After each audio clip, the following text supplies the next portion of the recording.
All right, what's going on? This is the King Cam Ujumbe podcast, and Ujumbe means message. Man, this has been a very interesting last 4, maybe 5 weeks, and we're back. I had to do teacher stuff. You know what I mean? So I had to, um, grade papers. I had to do the work. I am a teacher by profession. I'm not just a talking person with a podcast. I actually am a social studies teacher, history teacher, department chair, mentor teacher, and I wear many hats at my school. So, and also I am a parent, father, husband. So I have to do those things. These are primary. Family, my work is primary. And so, but I'm glad we're back. Okay, back on the scene, and I'm just glad to be here. Shout out to the fam in Brazil, Saudi Arabia, um, Nigeria, Kano State, my house of family. What's going on to the family South Africa, Texas, California, New York, all over the diaspora, Jamaica. Shout out to the fam. Germany. We got like one or two people in Germany that listen. So I really appreciate the Ujumbe fam for putting up with me and bearing with me. And I have a couple of exciting things coming up over the summer. We're going to have summer school. Yeah, we're going to have it again. And shout out to Pan African Bookstore. Shout out to the African History Network. We're still working on that emailing thing and doing live sessions. But I do have a couple of interviews lined up this summer. Um, some authors, some historians and activists. So we're getting out there, and it's a lot of fun. And yes, I'm back at the castle with all my books and everything. But I really appreciate you guys tuning in and listening. But let's get down to the business. That's what you're here for. You're here for the information and not just to hear me talk. Um, so let's get down to it. I had this ready a long time ago, but you know, things happen, right? All right, here it is. You listen to King Cameron Ujumbe podcast, Ujumbe means message, and let's get to it. This chapter is chapter 8 after Axum. This is a pretty interesting chapter. Yes, we're still in the book Lost Cities of Africa, and I know the fam out there in Ethiopia, they're going through prayers to them, but this is very timely, I believe, as far as getting a historical context as to what's going on. This is after Axum, all right? But this is, of course, an introduction to African history geared just for you, and it's designed to foster a life of learning. What do I mean by that? I know there's a lot of wonderful podcasters out there, a lot of wonderful teachers, and they can go on and on. Bobby Hemmett, Louis Farrakhan, who else? John Henry Clark, Francis Wilson. But this is the um, intermediate level. This is the middle school, high school level to get you ready for Dr. Ben and Amos Wilson and many others. But I love to listen to them. And so I try to bring that information into bite-sized pieces and also bring out some pretty good authors. Much love to the fam out there. And I'm really appreciative. I'm really thankful for you guys for putting up with us, and let's roll. Okay, of course, I've been off a little bit. I'm supposed to be once a week, but things happen. And so we go a few readings on the continent. I have a few. And of course, I have this one. This is not a reading, but this is a journal. Ujumbe means message. This is a journal. This is out on Amazon right now, made by yours truly. Yeah, did that. So I have a few journals for people who like to write down their ideas and their thoughts. And so we go over a few readings on the continent there. And a lot of people say, are there any other civilizations outside of Kemet? Yes, there is. We talked about Meroe. We talked about the Nok people. We talked about the Zhang and many others, Swahili Coast, and we talked about the Swahili language. So check out a few more videos in the past that we discussed these other places. It's pretty interesting how some of these nations and people bridge the gap from one civilization and they developed another. Check it out. All right. All right. Here are the sub regions of Africa. They as the modern people who said the northern Africa, the north, that is Egypt, Libya, Algeria, Morocco. West Africa, of course, that is Nigeria, Benin, Mali, Senegal, and then of course Central Africa, that's Bakongo, that is Cameroon. Shout out to the family Cameroon, Chad, and then Southern Africa, and then Eastern Africa. We're going to be in the Eastern Africa area dealing with Ethiopia and this region. I need to remind you that these state lines, as we would describe them, or country lines, did not exist. They were basically they were regionalized and based on culture, based on heritage, and so on. So the book we're still in is Basil Davidson's The Lost Cities of Africa. Very good book. We're almost done with this book. I have some other topics that I would like to discuss over the summer, so stay tuned for that. All right. So let's recap. What was the forgotten civilization? We talked about that in the Swahili coast. There was a small group in Arab or African. I think that was a hot button for a lot of people because a lot of people would akin themselves to one group and try to sacrifice the other. I've seen a lot of that, but in our area, we've seen a lot of people with they were black people, but they adhered themselves to the Wazungu. Okay, they would ascribe to their ideas and ideologies, and then until they realize, then something happens, and then they realize they were black for real. Like, yeah, we've been telling you the whole time. So it happens in the diaspora also, where a lot of people say in Chad or or in other regions of Africa, they say, I'm not African, I'm Arab. Like, bro, you're like blue black. What are you talking about? So they confuse their culture with their actual race, right? So pretty interesting. I think that is a psychological thing. That's just my opinion. All right, so we will identify and discuss the major concepts in the book entitled Lost Cities of Africa, but we're dealing with chapter 8, After Axum. That is the topic, After Axum. So the essential question, what was the greatness of Ethiopia after Axum? All right. Yeah. A lot of we would sometimes forget there was some time frame. There was a time post ancient Africa. There was a gap. There was a time that we kind of neglect, say 1100, like 1000 AD, all the way up to probably modern era. We kind of neglected. But what was the greatness of Ethiopia after Axum? Was there a Nile River war? Yeah, that's question number 2. Was there a Nile River war or Happy River war? Eureka or Ingraruka, right? Eureka or Engaruka. All right, let's get it. And who were the Tanzanians? All right, so shout out to my fam in Ethiopia. Love you guys, and let's get it. Okay, what was the greatness of Ethiopia after Axum? Gustavo da Gama led an expedition into Ethiopia in 1541 upon the invitation of the Ethiopian emperor. It's still debatable. Y'all help me with that. Y'all can comment. Did the Ethiopian emperor really reach outside Ethiopia to want people to come and see them? All right, help me out with that. I don't know. I think that some of these emperors and kings of our nations were already privy to some issues that was being brought to them because of the foreigners.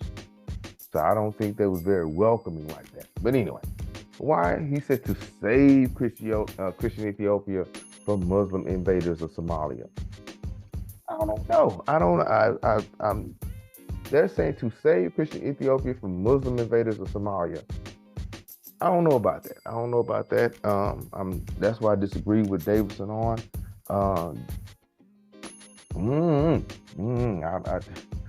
I can't roll with that. For them to want a for lack of a better word, a white savior, and they already have a military power. And I don't know. I don't know. Y'all tell me in the comments. Like, comment, subscribe. Okay. What was the greatness of Ethiopia after Axum? The result was Ethiopia was able to maintain her sovereignty. I love this. Ethiopia was able to maintain her sovereignty after Axum. After we talking about Axum, Meroe, Kemet. Okay, this, like I said, this is say between 1100s and modern era 1700s. They was able to solidify themselves and maintain their sovereignty, which means sovereign, which means they had their own money, their own military, and they didn't want anything from anybody. Right, exposing or espousing the African Christian culture for centuries to come, despite of opposers all around. Okay, there was a time where, say, Saladin's soldiers tried to march through Ethiopia, and the Ethiopians and some of the Nubians kicked them out. And then the Europeans with their Knights Templar and all them people, they was sniffing around looking for Prester John. We talked about that. And the Ethiopians kicked them out. Y'all can go too. You know, because the funny part is we talking about African Christian culture. Okay, we're talking about African Christian culture.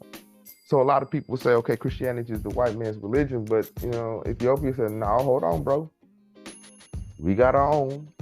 Okay, and so I think one of the issues was that that the Roman Catholic Church was trying to say, you guys are not Christian unless you do it this way. You know, you're not having that. You can't tell us what to do. You can't tell us to do that, right? So the Gamma found there was a cultural continuity that remained long after the ancient empires of the Nugus, right? So we have to understand that Christianity, it came from Africa, okay? And so the first seminaries, you know, y'all can dispute it or whatever, but the first seminaries were found in Egypt and not Europe. So the way of living and the way they do things and handle things is totally different than, say, Martin Luther, than John Calvin and all them cats. All right? So, and the Coptic and the Ethiopian Orthodox Church, Tawhid Church, is still in existence today and still doing their thing. All right? So, here we go.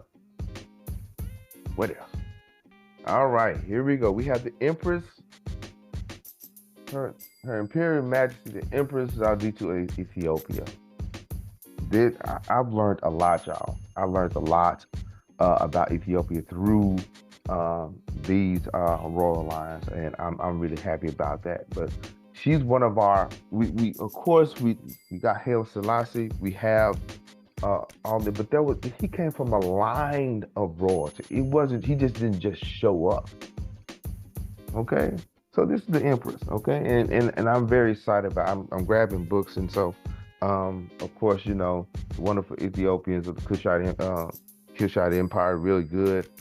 History of Africa, really good.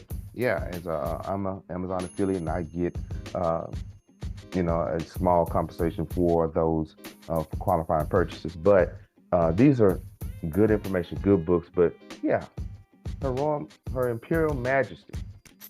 Man, that is some weight. And the thing is, nowadays people get caught up on titles. Yeah, they get caught up on names and titles, but these titles meant something, and they had weight. They had weight. Okay, so I'm really, and I started this work back in 2009. Well, before 2009. And Paul Quinn, it was 2007. And I did a paper on Ethiopia, and I learned a lot. And I ran across Empress, the Empress Zalditu of Ethiopia. I may be mispronouncing it. I know my Ethiopian fam, they may correct me, but you know, make the corrections and put it in the comments and everything. But check this out. All right, the Nugus. The Nugus was an emperor that reigned during the 3rd and 4th century AD. Okay, and he learned the story of Solomon and Queen Sheba. Each king, each ruler had to know this story. Okay, you couldn't just, oh, I'm king and I don't, no, you had to know the story. Very similar to the Kemetic kings that knew the Assyrian drama, Haru, and all that. This was a story. They had to know the king's list. They had to know these things, right? So, out of curiosity, was the title Negus only for kings, or was that given to a queen also? It's a good question. Because we hear Negus given, as far as nowadays, you hear it for the fellas, but is it for the women too, for the ladies? Let's find out. Okay, due to expansion and trade battles occurred. Yeah, it happened. Yeah, trade. The thing is, there were some different tribes that was throwing hands and things like that, but no, they had to. It happened. Okay, it happened, and we would think, okay, that's black on black crime and stuff like that, but we're talking about people having it may boil down to where your cows and chickens was going, and they was going too far, and you was doing too much. It was sometimes it may not be deep like political, philosophical. It may have been just my cows was way over there too long, but they had the ability to do that. Why? Because it was their land.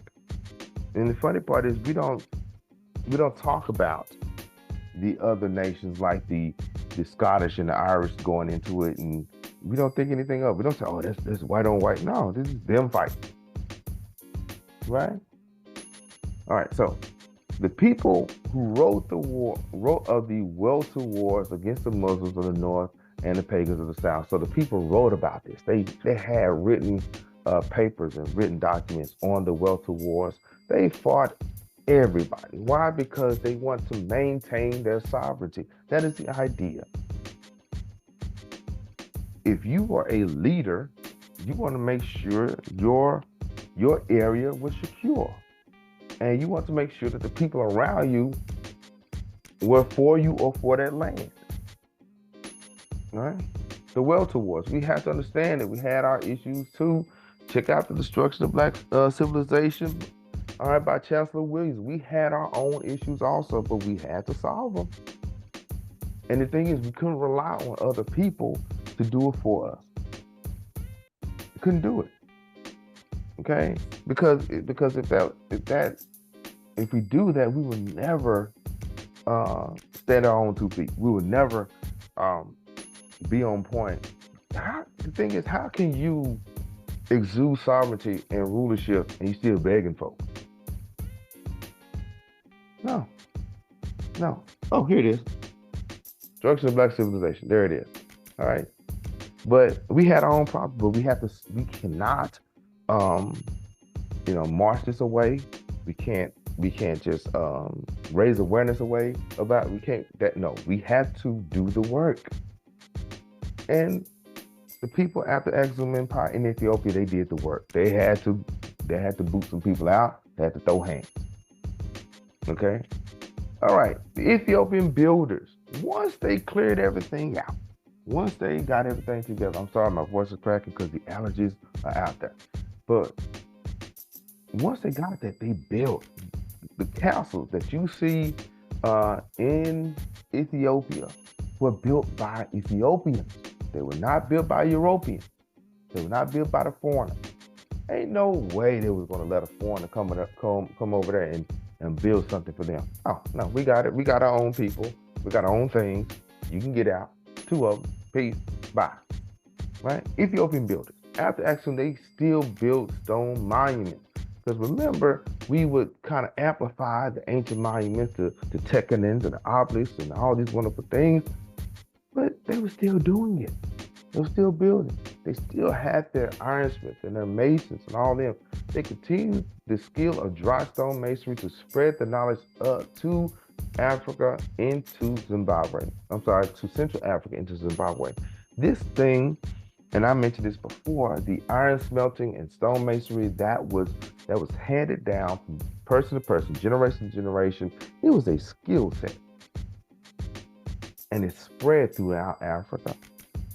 Okay, I think I mentioned it before, but Ethiopia is the grandmother of Kemet. So the information wasn't lost, it just was just transferred and translated. But it went from Ethiopia to Central Africa into Zimbabwe. All right. Shout out to the family of Zimbabwe.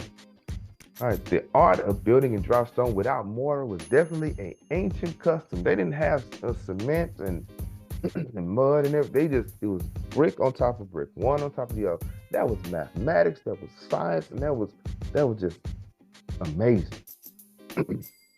It's amazing how a lot of my students would say, uh, Cameron, I can't do math.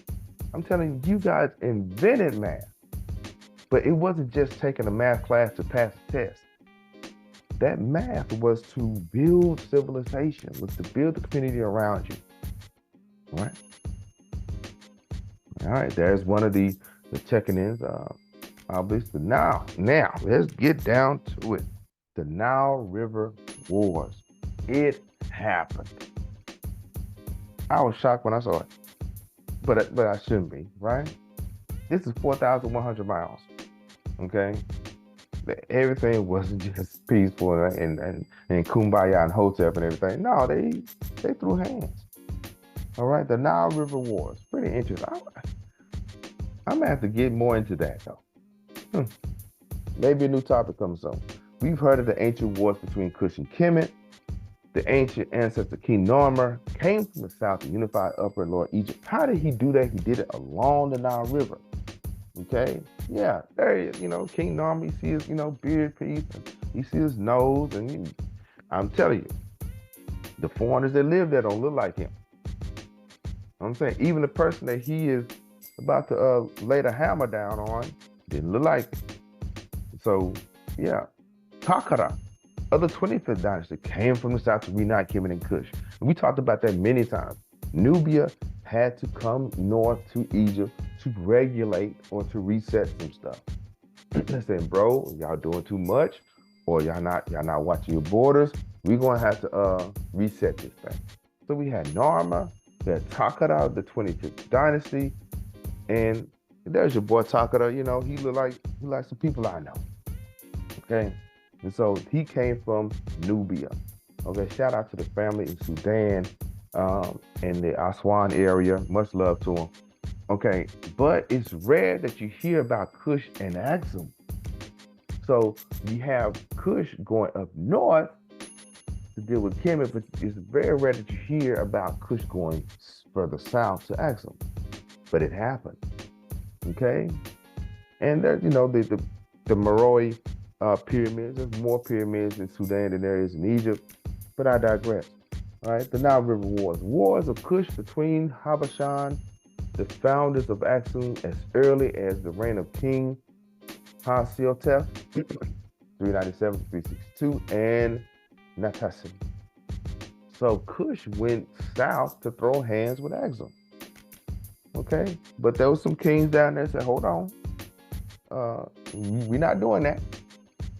But they had to do what? They had to maintain their authority and say, we understand what you're trying to do, but you can't do that here. Right? And these are some of the reliefs written by Nubia about what happened. But Axum prevailed. Yes, they had Tasseti, the land of the bow and the people with the bow and arrows, but Axum, they maintained their authority. They said, look, you can do that, but we have the upper hand here. We have the high hills in Ethiopia. You got to come up to come get us. Okay? But these are some of the reliefs from Nubia. The pictures that you're seeing, they are not from Kemet. These are further south in Nubia. Same culture, same continuity, but they have some different disagreements. It is what it is. All right? Now, Eureka or Ingraruka? Which one? Eureka or Ingraruka? Dr. Leakey found a place called Ingraruka. Where's that at? Where was that at? Where they found over 6,300 houses made of stone. Yeah, where was that? That was in the South. They may have been built 300 years ago by the Mbulu people, okay, in Ethiopia. They discovered this, okay? So, so these were some houses, they was, the Europeans were excavating and they found houses which, when you have houses, that means there was some sort of civilization. And they discovered it was by the Mbulu people. Okay, 300 years before the book was written. So we have Axum, we have the Nile River Wars, but culture still continues. Okay, be encouraged, everybody. I know there's a lot of things going on in society and everything, but be encouraged. Life, if you have hope, life will continue. All right. Now, gotta hear it. The Tanzanians. Okay, the Tanzanians. They were. A lot of people would think that the Tanzanians were just relegated to Kenya. They were, once again, as I said before, they were everywhere. They were, man. The Tanzanians were in parts of Ethiopia also. Okay, so they had the headdress, they had the necklaces, and these necklaces were very similar to what you will see that the people of Kemet, the queens and kings of Kemet, will wear around their necks. Where did they get it from? They got it from the south. All right, so I need to hurry, but all right, here we go. One more time. The essential questions: what were the greatness of Ethiopia after Axum? They maintained their sovereignty. That's the answer. Okay, they maintained their sovereignty. They buckled down. They said, look, you understand? Muslims, you got your thing going on. That's fine, but you're not gonna do that here. Europeans, you got your thing over there. None of our concern. And then we had kings that buckled down and said, no, we're not gonna do this. All right. Well, was there a Nile River War? Yes, but the most famous was in the 360s and to the 390s. Okay, when Kush tried to push southward into Axum. All right, we'll talk more about that though. Eureka or Ngaruka? Ngaruka. It was in Ethiopia, built by the Mbulu people, and the Tanzanians were and still are a great group of people. All right. Now, so what's next? We will discuss chapter 9. Let me see what chapter 9 has in store for us. Let me see. Here. The Builders of the South. I wonder what's that about. Oh, I think we're talking about into Zimbabwe. I think that's what we're going to get into. Yep. Sure enough. Yeah. Zimbabwe. Okay. And I'm really excited about that. Chapter 9, Zimbabwe. All right, for more on East Africa, check out the Home Team, some Kofa Pan-African series, Dr. Ben, Dr. John Henry Clark, the African History page, and AE Learning. I'm really happy. I'm really excited that we're back into it. We're going to get back into it. So, but I really appreciate the fam for listening and tuning in. And here's some more books. Okay, updated edition, History of Ethiopia by Harold G. Marcus. That was one of my books that I've read and studied on Ethiopia. It goes into the modern era really quickly. It does not go into the ancient side of Ethiopia, but still a good read. Okay, and I put put that information in the description box, and we'll go from there. And Ethiopia: The Origin of Civilization by John G. Jackson. It is a short read, but it's a good read. That deals with more of Ethiopia being the mother of Kush and Kemet. All right, let me see. Of course, The Destruction of Black Civilization by Chancellor Williams is good. That is staple. You got to get that. You got to get an understanding.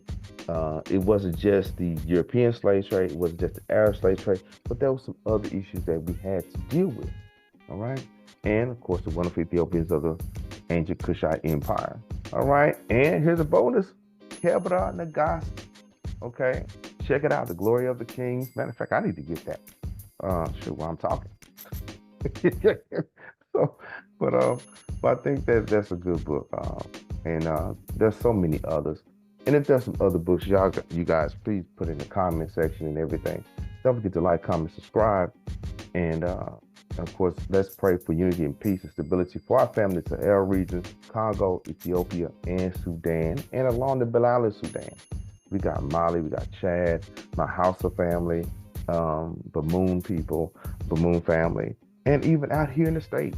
Okay, let's pray for peace and strong leadership. All right. So this is King Cam and Ujumbe podcast and Ujumbe means message, and this is chapter 8 after Axum. Okay. Um, I really appreciate you guys listening. This has been brought to you by Peachy Cam Events and Designs, Pan African Bookstore. Shout out to the African American Museum located in Italy, Texas. Shout out to them. Shout out to my brother Will. He's doing a fantastic job. The devil's in the details. Check him out. Check out. It's so many people, but I'm very excited about it. I'm very happy about what we're about to do this summer. Summer school's coming up. Bring your school supplies. I got some people coming through to discuss history, to discuss community, and got a few more. I got some new topics. But it won't be in a book series. They'll be individualized topics. All right. So you listen to King Cam and Ujumbe podcast, and Ujumbe means message. And today's message is after Axum. I will talk to you guys later. Have a good one.